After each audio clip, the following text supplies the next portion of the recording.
2026 और 28 में घोड़ा जिंदा होगा। साहब हुआ कैसे?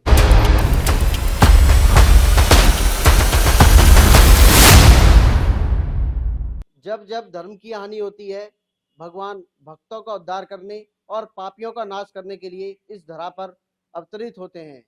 आज हम खड़े हैं जयपुर के कल्की मंदिर में, जहां पर कलयुग में भगवान कल्की जी अवतरित होंगे और इस देवदत्त घोड़े पर आरूढ़ होकर पापियों का सर्वनाश करेंगे। ये देवदत्त घोड़ा भगवान का सहायक बनेगा और पापियों का समूल नाश करने में उनकी सहायता करेगा। ये देवदत्त घोड़ा गरुड़ जी का अवतार माना जाता है। गरुड़ जी भगवान विष्णु जी के वाहन है।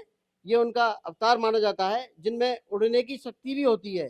कहा गया है कि देवदत्त घोड़े के पैर में घाव है, वो घाव धीरे धीरे भर रहा है। हम आपको घाव दिखाते हैं। ये घाव है, ये धीरे धीरे भर रहा है। ये जब भर जाएगा तो ये घोड़ा प्रकट होगा और पापियों का नाश करने में भगवान की सहायता करेगा। आज हम आपको बता रहे हैं कि ये घाव हुआ कैसे। सब लोग ये जानना चाहते हैं कि घाव तो है, लेकिन ये घाव हुआ कैसे। तो बताया जाता है कि जब राजा सवाई जयसिंह जी अश्वमेध यज्ञ कर रहे थे, उस समय ये कल्की मंदिर एक दिव्य आश्रम था, एक ऋषि की तपोस्थली थी।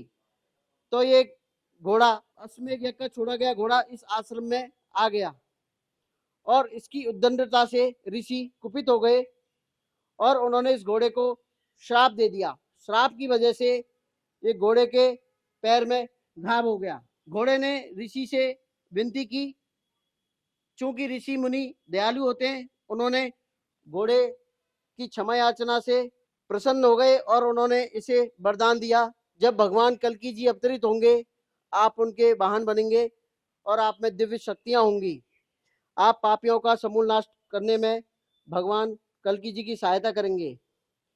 तब से ये घोड़े पत्थर के रूप में यहीं विराजमान है। कहा जाता है कि धीरे धीरे घाव बढ़ रहा है।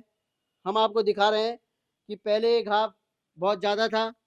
समय के साथ जैसे जैसे कलयुग अपनी तीव्रता की ओर बढ़ रहा है, वैसे वैसे ये घाव बढ़ रहा है। अब ये छोटा सा घाव रह गया है और भविष्यवाणी का पुराण में कहा गया है कि 2026 और 28 के बीच जो समय होगा, उसमें घोड़ा जिंदा होगा और भगवान कल्की जी का सहायक बनेगा।